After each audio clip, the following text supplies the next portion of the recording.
Welcome to episode 57 of Fascinating, a Star Trek podcast. The Enterprise Incident. In this week's episode, concerns are raised when an erratic Kirk leads the Enterprise into Romulan space, apparently in violation of the peace treaty in place between the Federation and the Romulan Star Empire. Soon surrounded by enemy ships, Kirk and Spock must face off against a wily commander. But can they outsmart her, or will their ship fall into Romulan hands?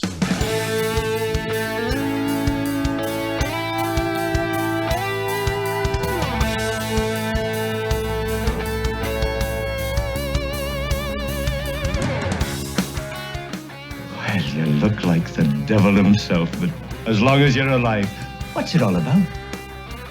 Good evening, Ian. What is it all about? It's hard to say, really. The devil's involved. In some way. Did you enjoy the return of the Romulans in this week's episode? I did. Now, I was led to believe that season 3 was a bit of a shit show for Star Trek, but I think this proves everyone wrong. Yeah, right up there. I'd say this episode is my top 5. Yeah, that was a great episode. Brilliant, yeah. Very much enjoyed it. Did you enjoy the principal villain? I did, and I recognised her, so no doubt we will discuss her at the end of the episode. Yeah, I'll keep folk on tenterhooks until then. It was good. There was a bit of tension as well, a bit of sexual tension, which we will chat through in great detail. Yeah, she was quite randy. Very. Not just her. No. I've got questions about that, which hopefully you can answer. Oh, hopefully. I also liked the dramatic score, the motifs in this episode. I thought they created tension and urgency very well. Yeah, I've got a note about that. I thought the music was superb for this episode. It was good. Usual guy? There's not really a usual guy, is there? Don't know. You should have looked into this if you wanted to discuss it. Oh, you should have. You'd have had the trivia. You're as you've told us all before, the internet's leading expert on all things Star Trek. I think that's easily disprovable. Well, yeah, no, I'm talking about the original series. Of course. Anyway. Shall we get on with the episode in a very unusual opening? Let's crack on. What is unusual about it? Doc log. It is. 5027.3. Yes, McCoy is recording because he is concerned about Captain Kirk. Yeah, he's showing signs of stress. We've had this a few times, haven't we? It's not the only time we've had this, yeah. Then, onto the bridge, we immediately see that this is demonstrated when Kirk rudely dismisses Chekhov's work and then snaps at Spock and the rest of the bridge crew. Yeah, McCoy continues his log, saying he finds no reason for the captain's behaviour other than the fact they've been on patrol too long without relief and diversion. That reminds everybody of obsession. Yes. And there's a little bit of this in The Conscience of the King as well for Kirk, where he gets this sort of single-mindedness. Yeah, he's refused to be evaluated, hasn't he? It's not just obsession, is it, as well? There's the one with the sort of space amoeba. Oh yeah, that one. Space amoeba. What was it called? You'll remember. Of course I do, but I'm not telling you. Let's move on. They get more concerned when Kirk orders a reluctant Sulu to change course and head where? Into the neutral zone, and then through the neutral zone. They do so, and later Spock is relieved to report there are no vessels in their vicinity at that present time. And Sulu reports they're now entering where? Romulan space itself. No, that's even worse than the neutral zone. Absolutely. Remember though, the last time they went into the neutral zone, they were immediately surrounded, so they've got by a wee bit longer this time. Yeah. A puzzled Scotty, he enters onto the bridge. Yeah, he starts whispering off at the back of the classroom. Yeah, to Ahura. He wants to know when Starfleet ordered them into Romulan space, and she's not aware of any such order, leaving him incredulous. And Kirk again, bit snappy. Well, he's fed up with him whispering up the back. Yeah, tells him to bring any complaints into the open before we see what? A ship appears on the screen, and Scotty immediately identifies it as a Klingon vessel. But Spock notes that his intelligence shows that it's not a Klingon vessel, it is in fact a Romulan ship. Yeah, we can talk more about that at the end of the show. Can we? Okay. Apparently they are now using Klingon designs. Which they maybe obtained by subterfuge. Did they? Being sneaky people. Alright. Or the production crew thought, we'll just reuse that. Well, like I say, we'll discuss that later on. Kirk orders a red alert, and Spock reports a second and then a third ship approaching. They are surrounded, and we get a zoom in on Kirk as dramatic music plays. And then the credits. So back to the bridge. Kirk leaps into action and tells Uhura to inform Starfleet of the situation before demanding to know from Spock why his sensors had previously read it to be all clear. Yes, when these ships were clearly nearby. He starts to give his theory, but they are interrupted by a video message from the Romulans. You have been identified as the Starship Enterprise. Captain James T. Kirk, last known to be in command. Your information is correct. This is Captain Kirk. I am Sub-Commander Tal of the Romulan fleet. Your ship is surrounded, Captain. You will surrender immediately, or we will destroy you.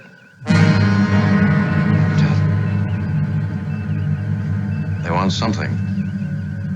Or they would have destroyed us by now. True, Captain. That would be standard Romulan procedure. It's my ship they want, and very badly. It would be a great prize. Save your threats. If you board this ship, I'll blow it up. You'll gain nothing. Who is that beside you? My first officer, Commander Spock. Vulcan.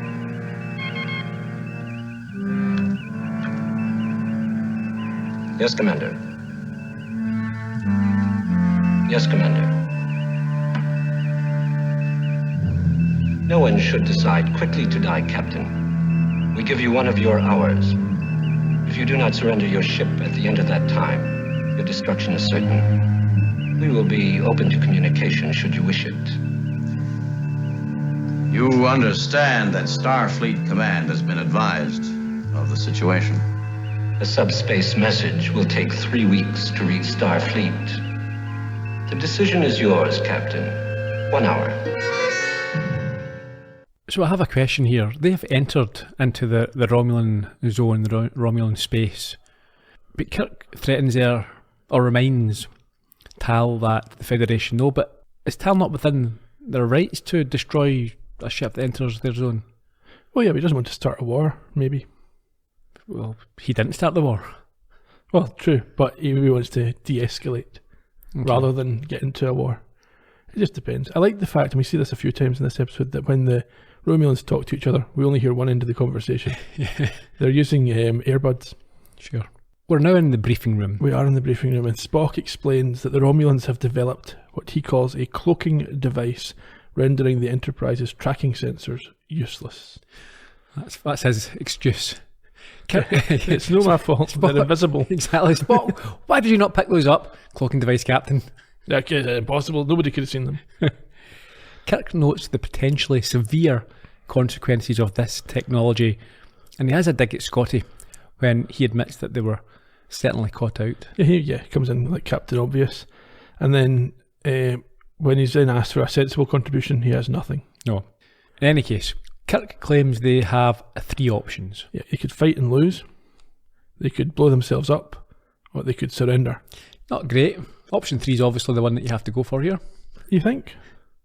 Scotty reckons that if they lose the Enterprise intact, it could be catastrophic in terms of the information available to the Romulans. So Spock then takes a different angle.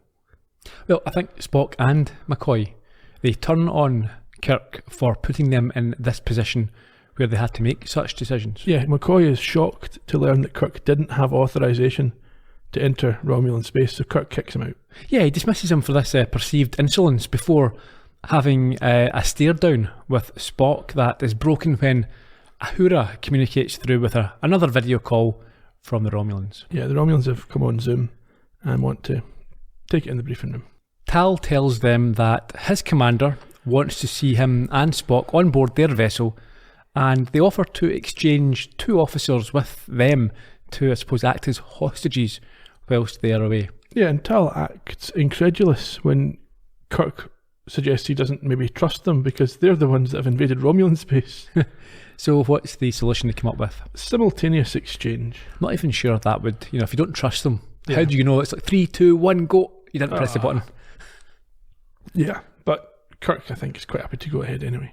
So we're in the transporter room, and before leaving, He gives orders to Scotty to fight the Romulans if they do not return, and to destroy themselves if necessary.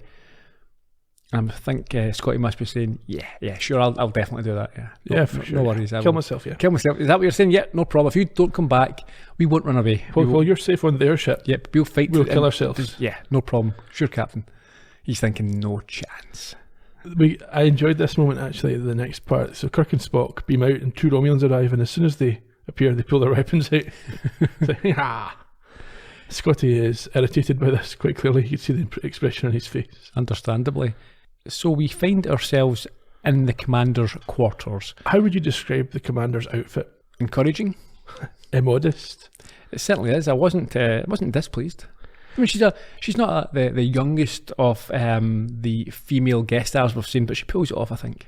Well, obviously she's reached the rank of commander, so she can't be that young, but she certainly is young enough to get away with this short skirted uniform, the thigh high boots. Yeah.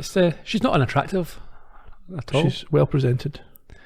And so, of course, Kirk is not unhappy to lay his eyes upon her, and I think he tries a bit of his well-known smooth talking. Yeah, I mean, it's interesting. This is the first time we've seen a female Romulan of such high rank. She's presented in a very different way to the male commanders. Is it the first time we've seen any female in... Well, we had a commander. We did, yes. Played by Spock's dad. Yeah, and also when what was the one with the gas monster? Yeah, the one with Zephyr Cochrane. That's it, yeah. Anyway, she wasn't presented that way, though. What way? Like she wasn't half-dressed. No, I'm saying that she was a senior figure. Yeah, but this one is half-dressed for some reason. That's the way Romulans roll. Apparently. So you get a brief exchange of pleasantries, and Spock is asked to wait outside while Kirk and the commander discuss matters. We kind of skipped over early on. The Romulans were surprised to see a Vulcan on the Enterprise. Tal expressed a little bit of surprise when he saw him. Yeah. It's quite relevant. So, okay. Kirk lies and tells her that there was an instrument failure. Yes, they were across the neutral zone before they realised it, and then surrounded before they could head home. She doesn't buy this and rightly accuses him of espionage. He insists they weren't spying, and both raise their voices at each other before she asks what he thinks a starbase commander would do if the roles were reversed. I think that's quite a nice approach as well. It's a good point, well made. Mm-hmm. She then asks Spock to return. Yeah, and I think, is this the point where she notes her surprise at finding a Vulcan on board the Enterprise? She does, yes, at this point. And Spock says there's no way that she should have known because Starfleet don't send out their rosters to the Romulans. She accepts this, but admits to having an interest in Spock as he is a Vulcan, and apparently Vulcans share the same origins as Romulans, and I think she refers to them as distant brothers. We must have discussed this before in the previous Romulan episode. At this point, they haven't fully fleshed out the relationship, but the story goes that Romulans are Vulcans who left the planet back in the ancient times after rejecting the ways of logic. Oh, bad Vulcans. Yeah. Okay. She asks if it is true that Vulcans are incapable of lying, and he confirms it's not a myth.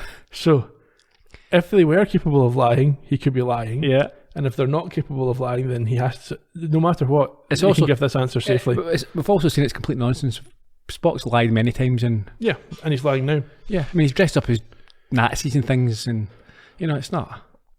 It's showing that the Romulans aren't fully on top of Vulcan culture, I think, and Vulcan ways. But she uses this logic to ask him what they're up to. He, however, states that it is not a lie to keep the truth to oneself, and declines to comment. A self-incrimination. Pleading the Fifth Amendment. Yeah. But we see Kirk react to this, and the commander leaps on this apparent admission that there is some unspoken shenanigans going on. Yes, and despite Kirk's exhortations, she's adamant that they are spies with an interest in her cloaking device. Yeah, she admits that while they can't force a Vulcan to speak, humans are another matter. Spock claims that it would be ineffective against Kirk. I'm not so sure about that. Well, she shrugs, saying, too bad, he will be dead or suffer a fate worse than death. And at this point, Spock makes a move that enrages his captain. I cannot allow the captain to be further destroyed. The strain of command has worn heavily upon him. He has not been himself for several weeks. That's a lie.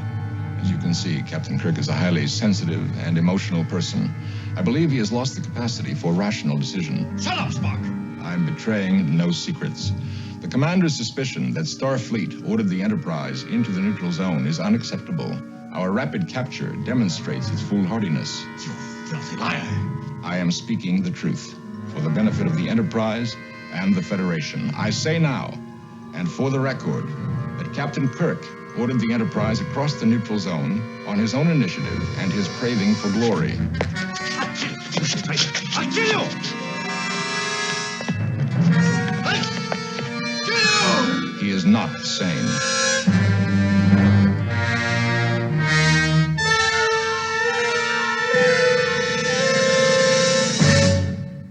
Achilleo. Why has he started to talk like that? I don't know. He's at breaking point because he's so desperate to have the glory and the power. So obviously you're sitting there watching it going, yeah, this is a setup. It seems that way. Spock would never turn on Kirk in this way. No. Unless he's been seduced. He's not been seduced yet, has by he? the glories of the Romulan Star Empire. On the bridge, the commander lets the Enterprise crew know that they are being charged with espionage based on the testimony from Spock. But it was Kirk's decision, and so, fortunately, only he will be held responsible. Yeah, the crew will be released back to the Federation once they've been taken to a Romulan base for processing. Yes, but Kirk is going to be held.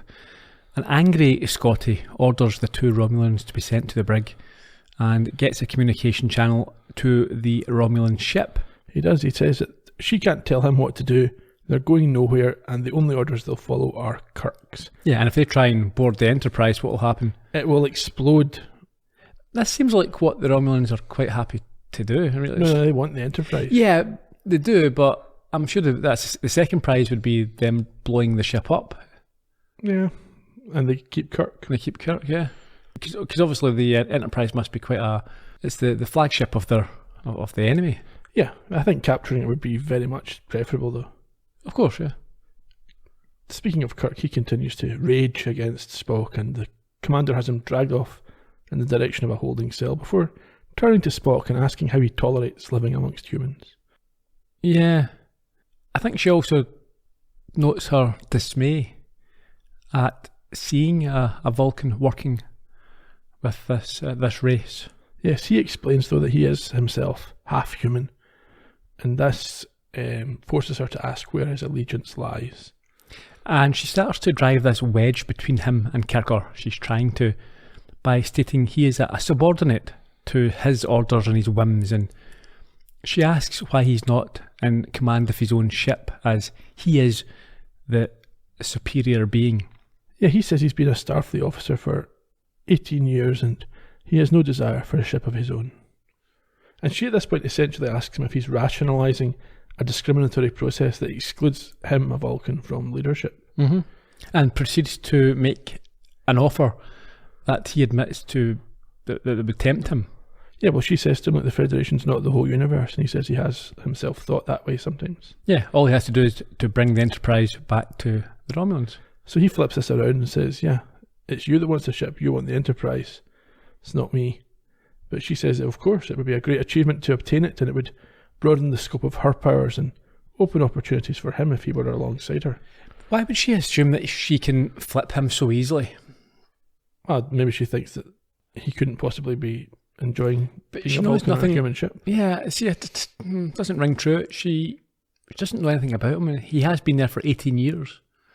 And Well, she thinks that with one, a couple of sentences, you should have your own ship, he will flip. Well, she probably believes that he's being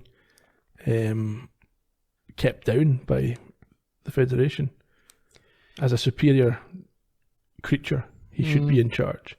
And she maybe thinks that she can tap into this. Yeah, I suppose. But Based on her sort of flawed knowledge of the Vulcans. Mm-hmm. Anyway, we're down in the cell. Kirk is thrown in and is knocked out by the force field around the door when he tries to escape. Well, I know she's trying to escape. He's just testing the force field, running at the force field randomly. Stupid thing. I'll just test this gun. I'll shoot myself in the head. Yeah, try this electric fence. It's like when you go to, I don't know if it's just me, but whenever in a restaurant, the waiter puts down a plate and goes, "Be careful with that, it's very warm." The first thing you just touch it and go, "Oh yeah, right, it's warm." I did warn you. Yes. Yeah, Kirk appears to be unconscious, so over on the Enterprise we get McCoy receiving a call from Uhura requesting that he attend to Kirk's injuries on the Romulan ship. Back to the cell. McCoy's there now. He scans Kirk, who twitches a little, and McCoy says he'll need further attention and the commander should be informed. Yeah, so the guard does as he's told, and out in the corridor, Spock joins the commander on her way to see Kirk, where she tells him that he's to join her at dinner. Yes, he's not particularly appreciative of the way that she phrases that. No, so she rephrases it. I think it came across more of an order than a request. Yeah, she makes it a question, and he says he would be honoured and asks whether these two goons behind him are also invited. Yeah. However, he is warned of going down a specific corridor to a red guarded door. Now, where was he going? He was following her to Kirk's. Yeah, he saw this door and just decided to go and have a look. No, come back here. You can't just wander around. He's, I think, trying to suss out where the cloaking device is. Yeah, it's a bit of a long shot, isn't it? He just... Anyway. He's told, that corridor's just for the loyal Romulans, and hopefully one day we won't need to restrict you. In the cell, they enter to find Kirk sitting up but in a daze, as McCoy agrees that he is not fully competent, and this could have affected his earlier decision to cross the neutral zone. The commander at this point turns to Spock and notes that he is now in line to captain the Enterprise, and he agrees and says he is ready. Which causes McCoy to rage at him. Yeah, but Spock shuts him down and says it's misguided loyalty to resist any further.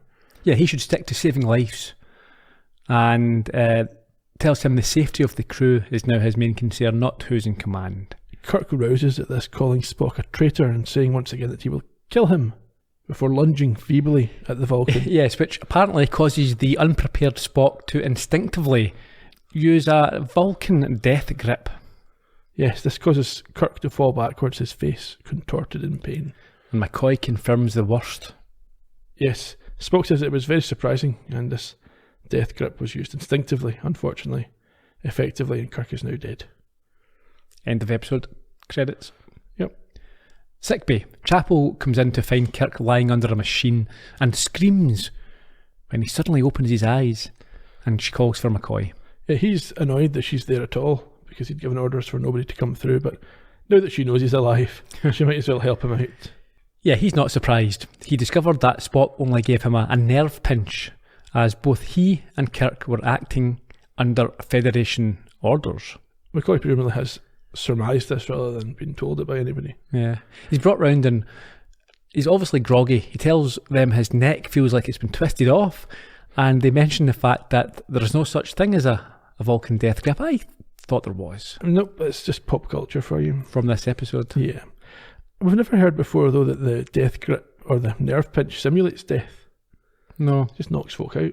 Yeah, and I thought he had to do it around the back of the neck. Well, he did that. Did he? With his left hand, while he was putting the right hand in Kirk's face. Okay. McCoy points out that he was lucky the Romulans didn't start an autopsy, which is a good point. Yep, fair enough. Yeah. Before more of their plan is revealed, in that they still have to keep up the pretense to the rest of the ship that he's dead. Yep. As the whole point is what? It's to keep the ship, the crew, and the Federation off the hook if anything goes wrong. This is very sort of CIA, isn't it? Undercover ops, where the government... It's a rogue agent. Yeah, and if anything goes wrong, they deny any knowledge. Yeah, a bit like 24, Jack Bauer. You can kill whoever you want, but we're not taking the blame. Sure. Never watched it. Oh, yeah, it's like that, but it's in real time. 24 hours? 24 episodes, 1 hour per episode. What about ads? They're included as part of the hour. So the clock ticks, and then the ads start, and then it comes back, and it's like... So how long was each episode? An hour, including ads. Oh, right. So it's actually less than an hour then? No, because time passes during the ads. Oh, does it? Yeah, that's what I'm saying. So like, you come up to the ad, and it ticks up to 45 minutes, and then when it comes back, it's 48 minutes. I've never watched it. I mean, I quite like Kiefer Sutherland, and it looks like it might be quite fun, but also... It's quite right-wing. Yes, and a bit jingoistic, so it's always sort of put me off. Yeah. A bit late for it now, anyway. Well, no. It's about 20 years old, isn't it? Yeah, maybe 15. I just got my parents into watching The Sopranos. I've not watched that yet. Neither have I, but they're looking for something, and they've rattled through. I think they're on season 6 now. I get them onto The Wire. Yeah. It's meant to be the best thing going. Or Mad Men, that's my favourite. They've watched that. Yeah, I've not watched that. Justified, that's one of my favourites. I've not seen that. That's good. But it's got a cowboy feel to it, and you're not a big fan of the They westerns. don't like the westerns, don't like the black and whites, don't like the pirates. So, I think it's not those things. Anyway, we're on the bridge. McCoy communicates with Scotty and tells him to come down, which he eventually agrees to do after McCoy insists it's of the utmost importance. Scotty's being a complete arse here. Yes, like, well, come on. It can't be that important. It really is. Come down. No, it can't be that important. Come down now. Well, it better be important. So Scotty then storms into sickbay, and stops, delighted to see Kirk being alive. We heard at the top of the show that he does look a bit devilish now. Yeah. Kirk then tells Scotty he needs a Romulan uniform, and he leaves to sort it out. Well, you've kind of skipped over the lead there. I do? Kirk's been surgically altered to look Romulan. At the end of the previous scene, he's told Bones to prepare for surgery, and McCoy doesn't know why. Yeah, and now we come right. back and I don't think I fully appreciated that. I thought maybe it was just makeup and prosthetics. No, he's been surgically altered. Yeah. Well, you're at it. Never mind. Yeah. Kirk implies also this uniform that he wants should be taken from one of the prisoners. Yes. He says, do you still have them in detention? Either copied, I guess, but I like the idea that they just take it off him, he's left in his pants. Maybe they give him a robe or something. Give him one of a Hoorah's uniforms. Wear that if you want. Yeah. Or a house coat and a cigar. Back to the commander's quarters. It's dinner time. It is, yes. And she continues with her attempted seduction of Spock with food and a test tube of blue drink. Yes, he says he's very flattered and the cuisine exceeds that available on the Enterprise and is a very powerful recruiting inducement. It's like he's out for a job interview. He's like, yeah, I am willing to consider your company. But please provide me more drinks. Maybe an orange one. Back to the transporter room. Scotty and McCoy are with Kirk and don't know what is holding Spock up. But Scotty does confirm that they have a clear channel with him. So Kirk takes a chance and decides to beam down onto the ship or across without the specific coordinates. Yeah, the Romulans don't seem able to detect this despite their technology. And he appears in a corridor just in time before another guy comes around the corner. Yeah, and he has to bluff his way out of the situation by claiming he has important information for Tal. Yeah, he's just escaped from the Federation ship and he needs to know where Tal is. And he's told, Control Central. Control, Alt, Delete. He praises this officer for his good work and tells him to return to his duty, which the very pleased and happy looking guy says, oh yes, I've done a good job, I'm off. Hopeless. Sacked. Back to the commander's quarters. We never find out her name, do we? Well, it gets mentioned in a minute. Yeah, we never find out. No, we don't. Spock's getting this orange liquid that I mentioned previously, and he continues to eat and is told by the commander there's nothing for him in Starfleet. He should take the place she has offered. Yes, and then he listens to her with her offer of a more intimate proposition. Our people are warriors, often savage, but we are also many other pleasant things.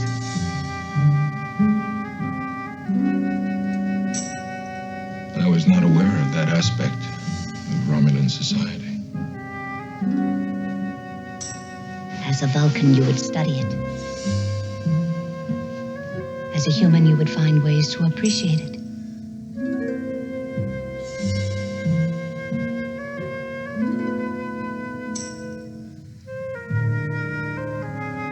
Please believe me.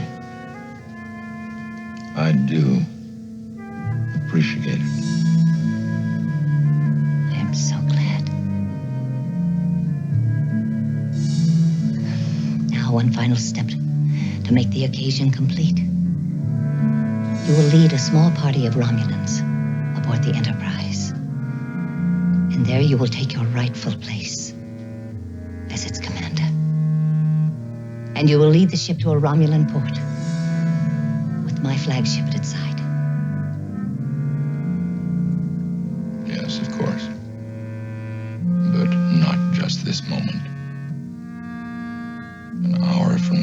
do. Even better. Will it not?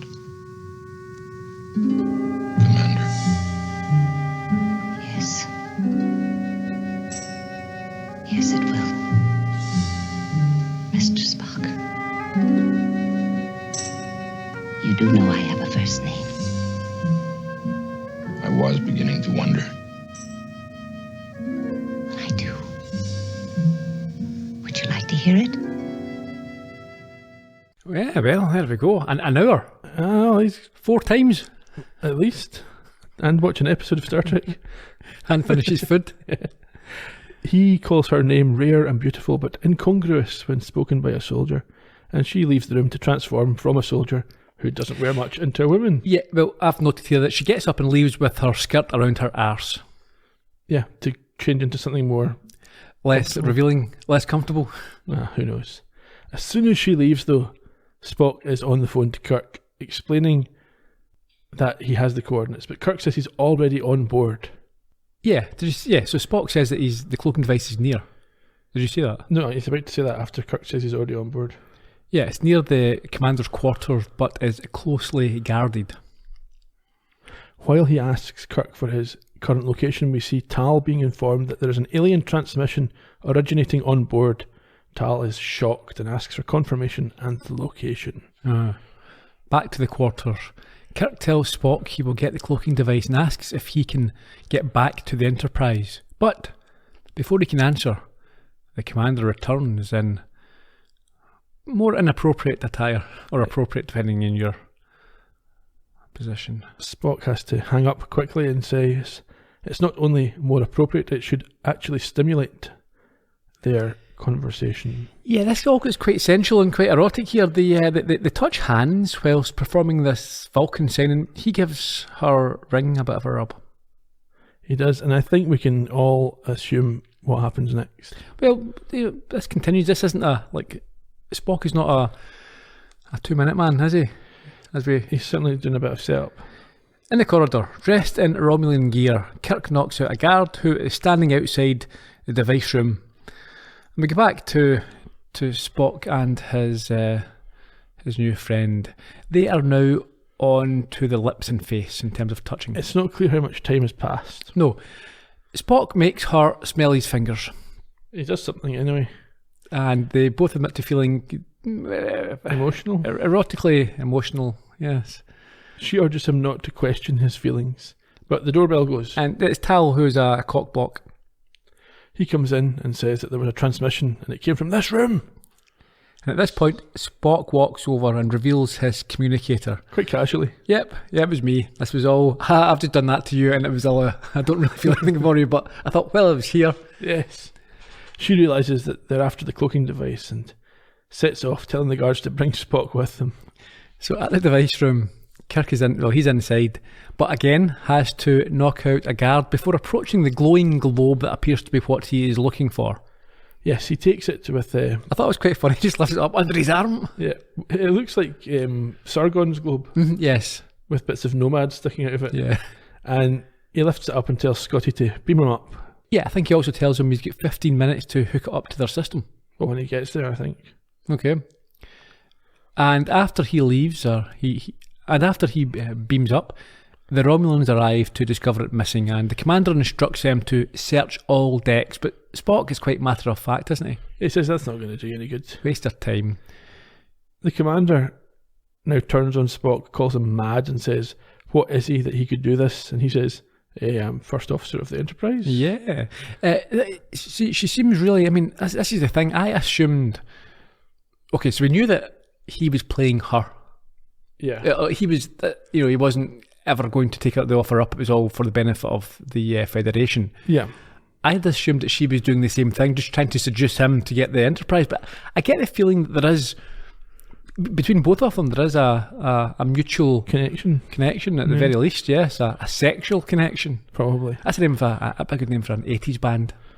Everything's a good name for an 80s band. Sexual connection. In fact, I'm going to start one. Start one. Yeah. Spock asks her at this stage about their current form of execution. Yeah, I think he's quite resigned. He's done his duty. Yep. We get a quick captain's log. 5027.4. They're trying to get this cloaking device installed. They hope it'll work, and they hope that Spock can buy them enough time to make it work. On the bridge, the crew are delighted to see Kirk walk back on alive, even though he has weird ears. Yeah, Chekhov is asking about them and is told they'll discuss it later. Yeah, and tells them to head for home. He also wants Spock's readings pinpointed on the Romulan ship. Yep, and while they hang around, they're told it's not a request, get on it. Quite right. Back to the commander's quarters. She dismisses Tal and tells him the boarding of the Enterprise will begin on her command, and to destroy it if there is any resistance. Yep, she then goes to talk to Spock about the terrible form of execution that they have, but he demands his right of statement. Yes, which will require no more than 20 minutes. That's quite a long statement. Yeah, it's like the Father Ted Winner speech. And now I move on to liars. Father. She responds, yeah, that's fine. However, we will find his ally in less than the 20 minutes and he's going to die with him. Yes, he then begins to speak as she records him, saying that his crime is sabotage. He admits his guilt and talks about his oath and his He's just trying to buy time here, isn't he? Yes. She interrupts and says, this is Captain Obvious stuff, Spock. Yeah. And he's like, I can say whatever I want, it's my 20 minutes. We quickly cut to engineering where we see Scotty working away before we return to Spock and his confession. And he's still going, and then we get over to Kirk on the bridge telling Chekhov to hurry up. It's like the time in the Goonies when Chunks asked to tell him everything. He's like, everything? Yeah, okay, and he goes back to when he was at school and in the cinema making people sick and things like that. And, Chekhov is lamenting the similarities in physiology between Vulcans and Romulans, but eventually he does find Spock, and the transporter room is sent the coordinates as Scotty calls him up from engineering. He's installed the device, doesn't know if it'll work. Kirk tells him to stand by as they beam Spock over. Yeah, as this happens, she notices what's going on and sort of grabs at him. Yes, and she is transported with him, and Uhura reports that this has happened. They've both arrived, and Kirk says, send them up to the bridge and let's go, warp 9. Yeah, he's got a smile on his face. He doesn't care he's got a Romulan commander with him. I think he's quite pleased about it. Yeah, she can see the outcome here. Over on the Romulan ship, Tal is told that the Enterprise is running and he brings their weapons online. However, there is a problem as Scotty tells Kirk that the device isn't working as the commander arrives on the bridge to credit him with what he's achieved so far, but point out also that he will be dead quite shortly. Very shortly indeed. Kirk hails Tal on the screen and tells them, and is told by Tal that they cannot escape. Yeah, but Tal himself, he's surprised to discover that his commander is with... Yes, but she issues a direct order to destroy the Enterprise as Kirk cuts off the communication. In a panic, Kirk demands that Scotty throws the switch on the cloaking device, even though he has no idea what's going to happen. Yes, the Romulans are preparing their weapons, and Kirk asks for the commander's forgiveness for fighting back, but she understands. She expected this would be. And I think in a moment as well, we see there's a level of respect between both, captain and commander. They know they're only doing performing their roles. Duty, yeah. Anyway, the switch is thrown, and of course, it does work. Tal sees the Enterprise disappear and asks his team to use their course to work out where they are now and fire. But Kirk has Sulu come about and the weapons miss. He cancels red alert and they head off towards the nearest outpost unseen, where he promises the commander he will drop her off, even though she would rather be their prisoner. Yeah, now, Kirk, sensing the relationship between Spock and the commander, tells Spock to escort her to the brig. And I think, again, she seems to appreciate this mark of respect. Yeah. So, in the turbo lift, and again alone, they have one final intimate interaction. It is regrettable that you were made an unwilling passenger. It was not intentional. All the Federation wanted was the cloaking device. The Federation. And what did you want? It was my only interest when I boarded your vessel. And that's exactly all you came away with. You underestimate yourself, Commander. You realize that very soon we will learn to penetrate the cloaking device you stole. Obviously. Military secrets are the most fleeting of all. I hope that you and I exchanged something more permanent.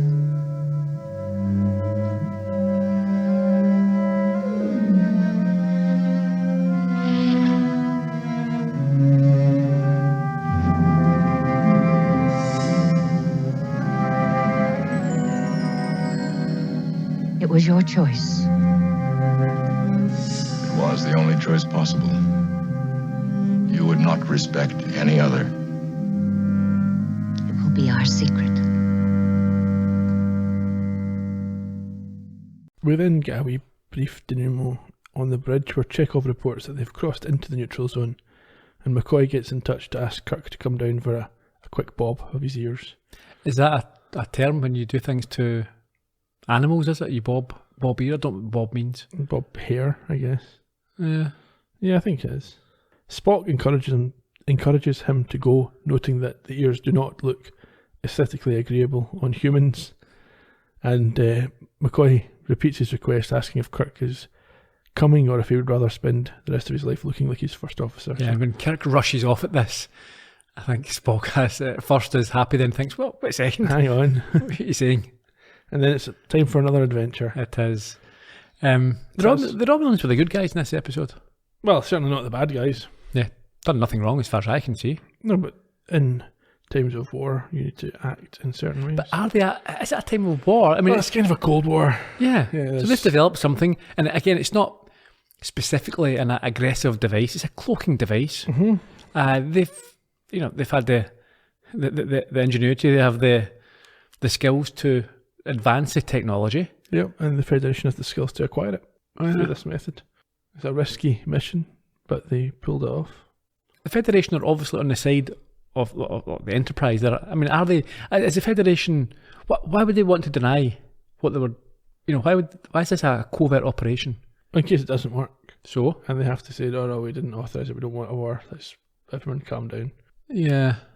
I think the Romulans would... I mean, do the Romulans think that the Enterprise just went rogue? No, it doesn't matter because they were successful, so now the Federation can say, yeah, we've got your technology, so... That could start a war. There's no point in you fighting us, we've got cloaking devices. I feel sorry for the Romulans. They invented a great machine and the Federation just stole it. I don't know. In the future, which doesn't come up here, there'll be a treaty that prevents the Federation from using cloaking devices. Right. Were you satisfied with the resolution? Yeah. I don't think there was a problem with that. Do you think Spock had genuine feelings for the commander? Yes, I mentioned earlier, I think they both had feelings for each other. I suppose, although I'm saying that, I mean, the Romulan Commander is on a ship full of Romulans, so she can get what she wants, whereas Spock is in a ship full of humans and maybe misses the intimacy with people of his, the sort of Vulcan background. Yeah, maybe, possibly. But Vulcans were only meant to be interested in that sort of thing once every 7 years anyway. Right. When they go through their bar. Yeah. No, they were definitely into each other and they definitely banged. You think they did in that 2 minutes in between Tal coming off the bridge? Well, I don't know, but she was, yeah. They're both at it. Was there one of the coloured drinks you thought was particularly appetising? No. Not the blue one? Nope. The blue drinks are for kids. Orange drink? Nah. Anything else you want to say about the episode? Other than that it was a really good one and season 3 is off to a decent start. It is off to a decent start. Last week's was fun. As we mentioned before, it's regarded as being terrible, but it was alright. It was terrible, but in a good way. Yeah. This was a strong episode, a genuinely strong episode. Absolutely. So, yeah, I'm quite positive about season 3 going forward. I'm waiting for the big dip, and hopefully it won't come. Fingers crossed. Bit of trivia. 27th of September 1968, this episode first aired. It was directed by John Meredith Lucas. This was the second of his 3 goes in the director's chair. John Meredith Lucas sounds like a serial killer. Well, there you go. Maybe he is. You can learn more about him by going back to the podcast for The Changeling. Okay. Dorothy Fontana, who we talked about last week, is leaving the show as producer. She returned as the writer of this episode. So there's more about her We've discussed her quite a lot in the past, but the most about her is in the podcast for Tomorrow Is Yesterday in season 1. Okay. Joanne Linville.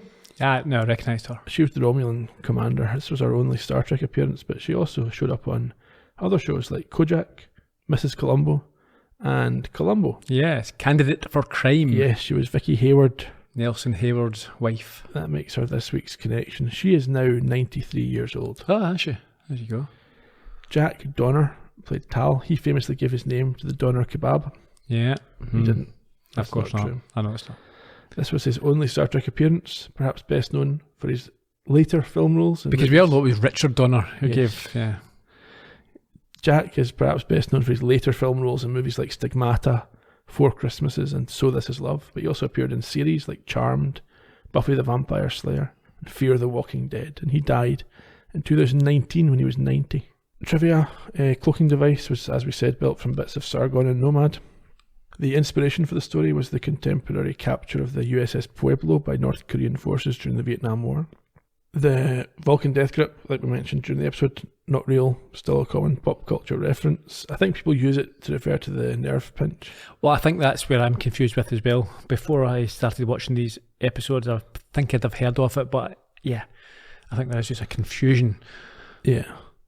Conflation. Yeah, that's exactly right. The Romulans used Klingon-designed ships, although we did see a Romulan ship in this one because it's been remastered and they put one in. Right. Originally there was only Klingon ships. Ah.